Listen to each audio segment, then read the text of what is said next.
Yo, welcome to Spectator Sporting. I'm Zach Roach, along with my partner, Mr. Adi Wally. We got a big show for y'all today. We talking boxing. If you know we talking boxing, we got my man Brian here. We got my man Tion here. We just watched a classic light heavyweight championship fight between Artur Beterbiev and Dmitry Bivol, and man, it came down to the last round. But before we get into it, make sure you go on Spectator Sporting YouTube page, subscribe, leave comments. We do respond. Man, you talk about, 12 rounds of nothing but action. Beterbiev now becomes the light heavyweight champion, undisputed champion now. Yes. And man, that fight could have went either way. So Brian, talk to me about this fight. Man, this was fight of the year. Nothing came close to this. Right. I had the fight 114. Yep. I thought it was a draw.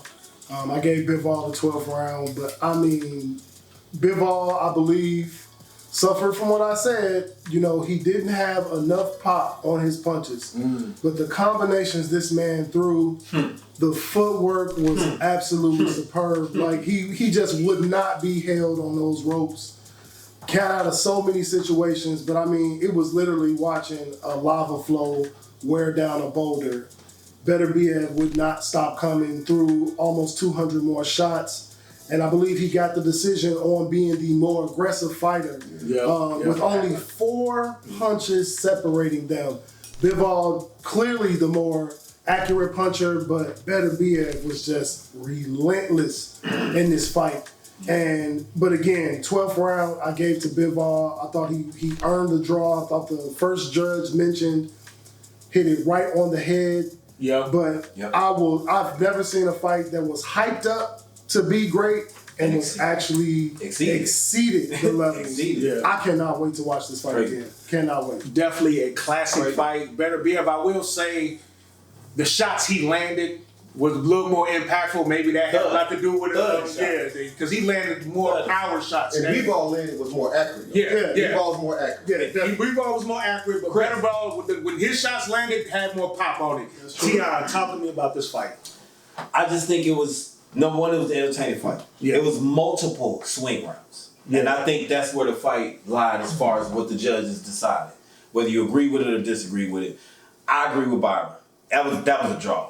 I think for boxing, I don't think they should have tried to make it that way. I just think if you saw that fight, that was a draw. There were points of the fight to where you thought Beterbiev was about to take control and do what he does to everybody else. Yeah. And Bivol was able to weather everything that he threw. And it was a lot.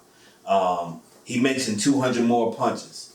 Bivol was 30% connection rate. Beterbiev was somewhere around 15, 16%. You know what I'm saying? That stood out. They gave it to the more aggressive fighter. Yeah. They gave it to the more, but the 116 to 112 round. that was, he was tweaking. What are we doing with that right there? If it was 115, 113, I can understand that. Yeah. You know what I'm saying? Coming from a draw to, that's the only natural place you can go either way. I think I've just gotten myself acclimated to the fact that I'm going to get a score that is going to be like, what? Yeah. It's always one judge. It's always one judge. Every single fight is but one I swear in my heart, when I heard 114, I thought that was it. I'm like, it's going to be a draw. I mean, we pretty much... There has to be another judge that saw this a draw. And... yeah, not to cut you off. No, that was good. When I heard the 115, 113, I was like, that's reasonable either way. Yeah. Because you can, that's the only score it can be. Yeah. You know what I'm saying? It kind of steals away from how razor thin this fight. Yeah, it was a closer fight than we think. I mean, you're talking about the perfect match of the precision and the boxing acumen and the ring generalship. I think it was ring generalship on both sides. Yeah. Because the way Beterbiev was able to cut off the ring and make it hard for Bivol to move around at some points. And then I was talking during the fight, the way Bivol was able to slip punches and flip the ring and spin it around, like it was a tactical fight on both sides. I think we got robbed of hopefully we didn't get robbed of a rematch, but I think if anybody at 175 can beat Artur Beterbiev, it's Dmitry Bivol. And I think he's the only one at 175. If Beterbiev can be beat, it's that man we just saw tonight. Or the Mexican Monster. Yeah. Or the Mexican Monster. Or the man. I don't know yet. we all watched the fight together, and I think as soon as the fight was over, I think we all said it at the same time. That's a draw. That's a draw. You know what I'm saying? That's the first time. That's the first time we all were kind of in unison. After watching every round together, and we were going back and forth on the rounds. That definitely happened, but I think everybody got to the 12th round, and that's an even fight. I don't know how you didn't score that 12th round for Bivol. I scored that round for Bivol. It was an entertaining fight. And I would like to talk to any man that had that. The last 4 rounds literally were probably swing rounds. But he definitely lost about 9, 10, 11, 12. He definitely lost the 11th. He definitely lost the 11th. Classic fight, Adi. Talk to me about this fight. What was they both had it as a draw. They figured it was a draw. What did you think of this fight? Well, I had 3, 5, 7, 8, 10, and 11 going to Beterbiev. Okay, so I gave him 6 rounds. So I had it a draw. I had it 114, 114. But Dmitry Bivol, he just like what Byron said in the pre-fight show. He didn't have enough power to keep Beterbiev off of him. He just kept coming forward. He threw them combinations and everything. He just couldn't keep Beterbiev. Even when it seemed like Bivol was getting some momentum and he was about to take control of the fight, Beterbiev just kept coming. He would land some power shots and take over the rest of the round and make Bivol regret throwing too many combinations at once and try to get into exchanges with him, which you do not want to do. He started baiting him with exchanges. And then the crazy thing about Beterbiev, he does not need to load up to hurt you. He don't need to load up, you know what I'm saying? And he hurt Bivol. He hurt Bivol a couple times actually. He hurt him, and Bivol had too many instances where he was not throwing a punch. He'd go like 30, 40, 50 seconds, maybe even a minute. Not throwing a punch. He'd just be in this little winky right shell. I think it's because of the energy that he had to exert from the footwork, man. It was a lot. Both fighters showed some fatigue in that fight. But he was on his horse the entire. That's why I was thoroughly impressed with how he avoided, and it was angles and foot because he could not sit still. Every time he sat still, you saw him fly. Like the way that he took these shots, just flying back into the ropes. Like it was impressive. Like the way you guys were talking about how he wouldn't have enough pop, and I wasn't here for that show, but I think he prepared for not having enough pop. I think we saw the preparation. I don't think that was the issue. I think the issue was that Beterbiev was just a little better technical than he probably thought. That's a good point. I just think that Beterbiev, a little bit more of his skill showed. He's not just a bruiser. No. I was impressed. We're talking about the footwork of Bivol, right? The footwork of Bivol and the mastery of him. We was talking about it the last 4 or 5 rounds. Like, look how he's slipping these punches and getting out of the jam, getting out of the corner. He was able to counteract that. He countered it, and then who would have thought that Beterbiev would have threw around 200 more punches than Bivol? Right. Didn't see that coming. Now, combination man. And the thing is, now Bivol threw over 600 punches against Lyndon Arthur that went 12 rounds. Bivol threw over 700 punches against Canelo Alvarez. Wow. He threw under 500 punches against Beterbiev. It was like, but see, the problem is, Bivol was in the catch-22. He should have threw more punches to win more than rounds. But if he threw more punches, he would have made himself susceptible for a counter and get knocked out. So he was in a trick bag. Like, I know I got to throw more, but if Madrimov. And I think that goes a little bit. I hate to say this, and I'm not trying to put spice on it. I think that goes to Bivol's IQ a little bit. He knew he couldn't be as aggressive as he normally would be. Like, this dude across the ring could crush him. But he felt those shots. There you go. He took some good shots. There you go. And he adjusted. Right. Yeah. And he just knew he couldn't get too aggressive. Because when he did get aggressive, damn good. Then Beterbiev just stopped. One thing I was like Beterbiev, I know like he's got a very, you talked about it, but he's got a very strong chin. Like, he got a strong chin. Because those combinations, usually, Bivol's usually able to keep, at least keep you off of him. He could not keep But I think Bivol not hurting a person doesn't mean they have a strong chin. No. Because Bivol is not, he's not a power. I think that's really a testament to Bivol's chin. He took a couple of clean. Exactly. No, I think it's more of a testament to because this man knocked out everybody 20 out of 20. And then we saw a couple shots. Byron was like, "Oh, there it is," and we were like, "Oh." It also has to be said, Bivol has some of the best defense in all of boxing. Yeah. So this wasn't so much. And I think that this was a different opponent. That's what I'm saying. This was a different opponent. These were two for both A-list, high caliber fighters, both champions, and literally their attributes, strengths kind of canceled each other out. And it is so rare in boxing to get a fight like this, and then it's literally right down the middle. Yeah. And I was in awe of this fight. Like every round was exciting. I mean, even the filling out rounds, I felt like Beterbiev, he started a little faster and recognized that he wanted to try to get the patterns down, but it was a chess match, man. Like if you love boxing, I don't know how you don't love this fight. This was a hell of a fight. This was a great fight. And now we gotta talk about what's next for these fighters, but we'll talk about that when we get back. We are going over this light heavyweight championship fight, which Artur Beterbiev comes out victorious in a 12-round decision. Before we get into it, make sure you go on Spectator Sporting YouTube page, subscribe, like, hit comment. You want us to talk about something, let us know. Beterbiev is now the undisputed champion of the light heavyweight division. Adi, what is his next move? Well, Artur Beterbiev, he has 4 options right now.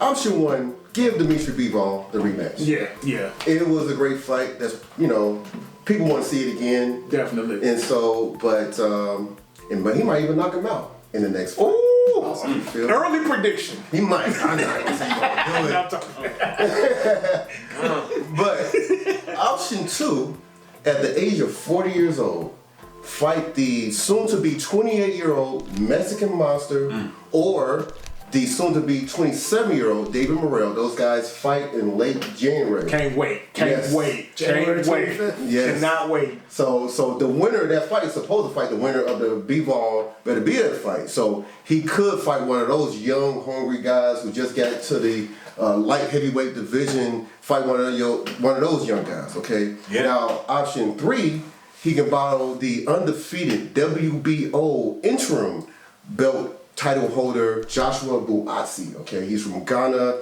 and this guy, he's been waiting for his turn. He's been waiting for his turn because David Morrell and David Benavidez, they just got to the light heavyweight division. They only got 1 fight at the light heavyweight division. This man, Joshua Buatsi, he's been there for his whole career. He's been there for 7 years in his whole entire career. He said he's next in line.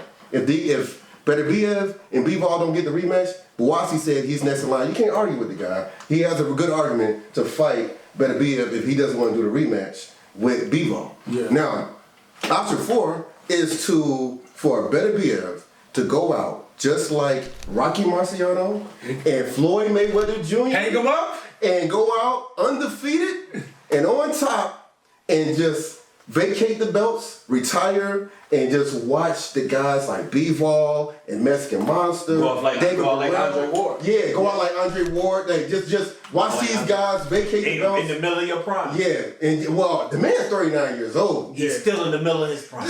He'll be 40 in January. His prime got about 3 more years. Man, hey, you know what? If he retired, who can really hate him for that? Nobody. You know what I'm saying? Yeah. Like, look, he can just say, hey, I don't want to fight at 40 years old. Yeah. I'm too old. He can. That's a legitimate argument. You just beat a prime Dmitry Bivol. You just beat a prime. Beat him. Yeah. This is the only guy that was going to put up that type of resistance. Mm-hmm. And he can just say, you know what? I'm going out on top. You guys can fight for the belts. I watch Buatsi and I can watch David Morrell. Y'all fight for my belts. And we already know Canelo said the only way he would come back to 175 is if Bivol who cares about Canelo? Just he didn't say as far as options. As far as options. Yeah. So that option is off the table. He didn't say he would fight. He didn't say he would fight the winner of this fight. He said he would fight if Bivol won. We'll see you 2025 Tomato Can Part 5.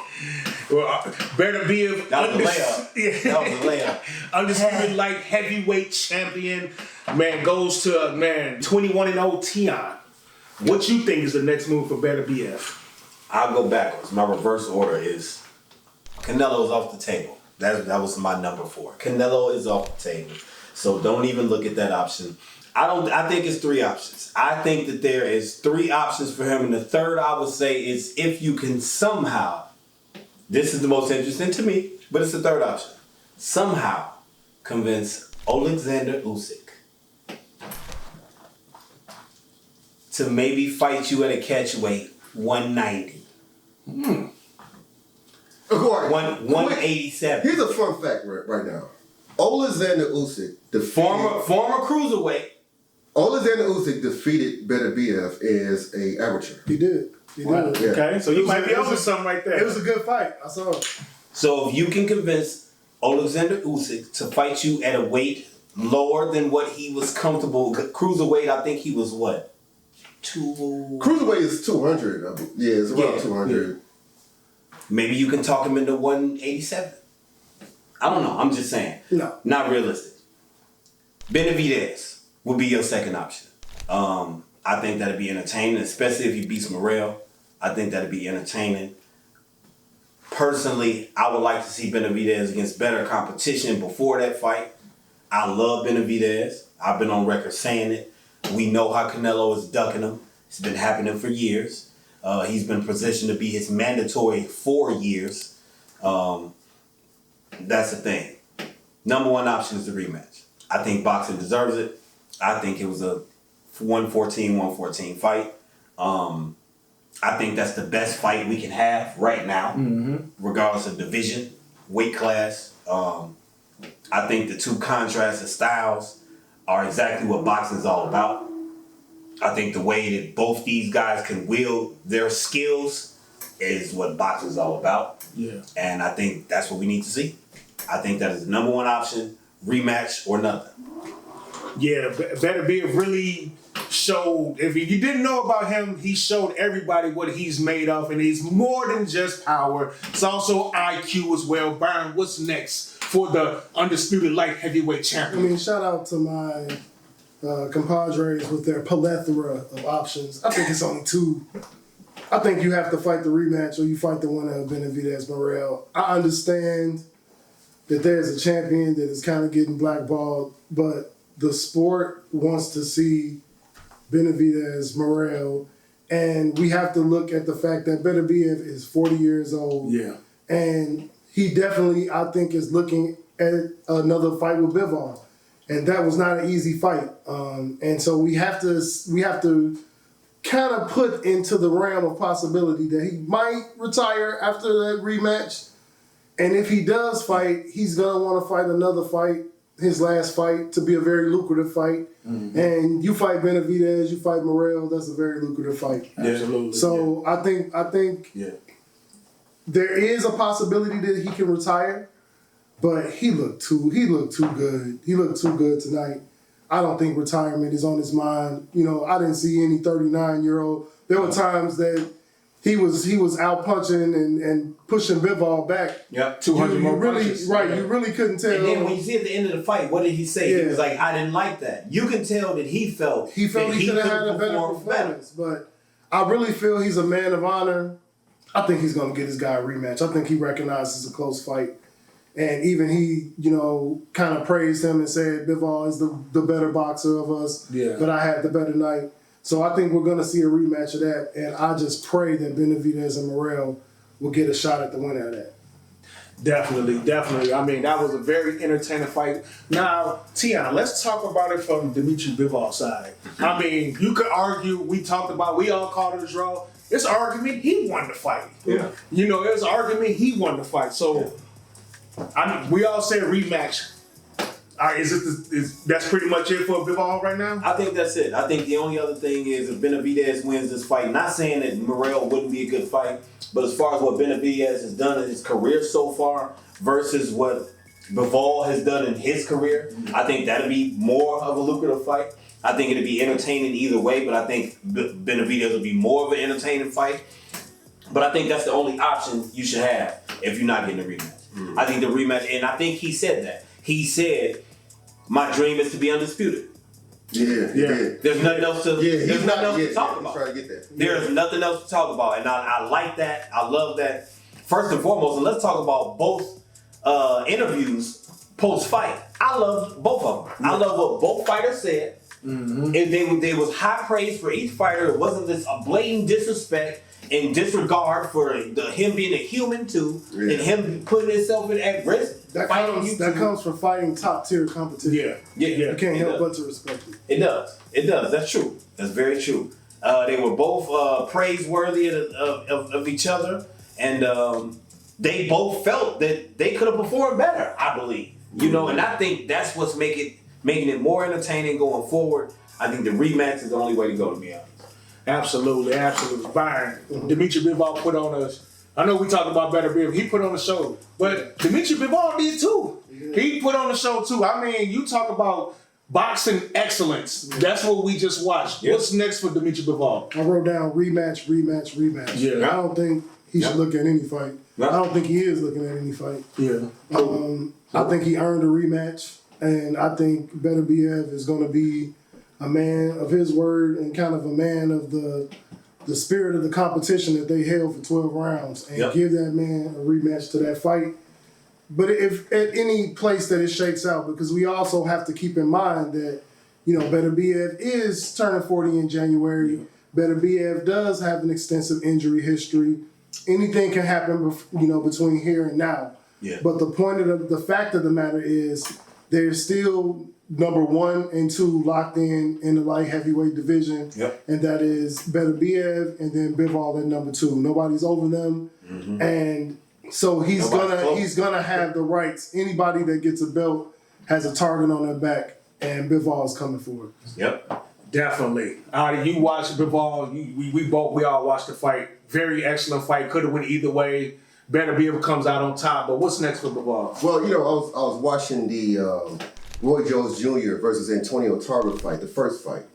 And Roy Jones Jr. won that fight. He won the first fight. It was kind of close and everything. He won in the late rounds, though. That's when he kind of stole the fight. And a lot of people said he should have just retired after that fight. Yeah. He should have retired after the fight. Tarver figured and he would have been even rated higher high regard right now. Yeah. Yeah. And then you think about champions, people who became champions at the age of 40. You can count on one hand, right? You got Pacquiao, George Foreman, Bernard Hopkins. Yeah. It's not too many people that at 40, because people we can't understate the fact that Beterbiev is going to turn 40 in January. Yeah. It don't look like it. I guess we just all stunned how he just looked. Supreme athlete. Yeah, right. We're watching, like, in some people throw this. I like to believe, we doing the show, but I like to believe, and I know y'all believe it too. We don't just throw these words around randomly. We believe what we say. We put emphasis on what we believe in. We are watching a generational talent. Yeah. That's just what it is. Yeah. That's just what it is. We've seen boxers, Larry Holmes, Ali, hang on way too long. Way too long, right. Just leave you right now, you just beat Bivol. Why don't you just hang it up? And there's nobody else in the division next is gonna beat Bivol. But y'all just talked about the interviews, and they both wasn't happy with their performance, and they might want redemption for their performance. But they want to fight again. Well, we gotta look at other options for Bivol, because if he does retire, that's true. Now David Morrell and the Mexican Monster, they're fighting, and if Beterbiev does retire, they will be fighting for the WBA and WBC title. So if he retires, whoever wins that fight will have 2 titles. Right. Yeah. Okay, and then also Joshua Buatsi, he will have the WBO title.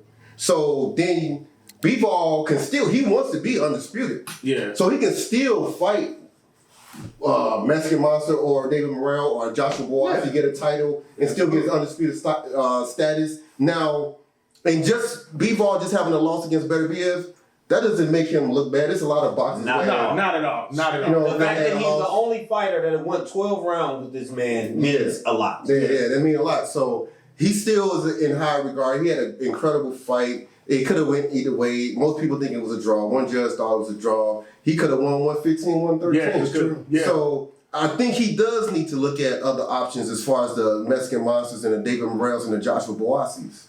Can I present something? Wait a minute. Hold on. Can I present something real quick? Let him go. So what if the David Morrell and David Benavidez fight is not as entertaining, then does the name matter?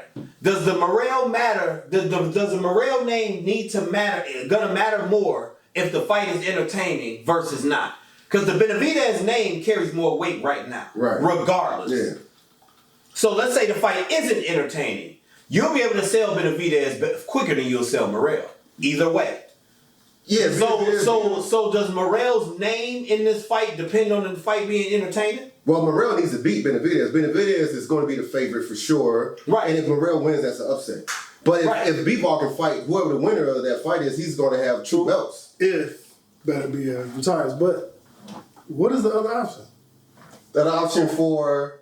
You said Bivol. You said, but there is another option. I said Joshua Buatsi. Buatsi will have the... If Beterbiev retires, Buatsi will have the WBO. So you would say go after Buatsi before you would go after Benavidez Morrell? I would say either or. I mean, you go after Buatsi. But Buatsi has an interim belt, though.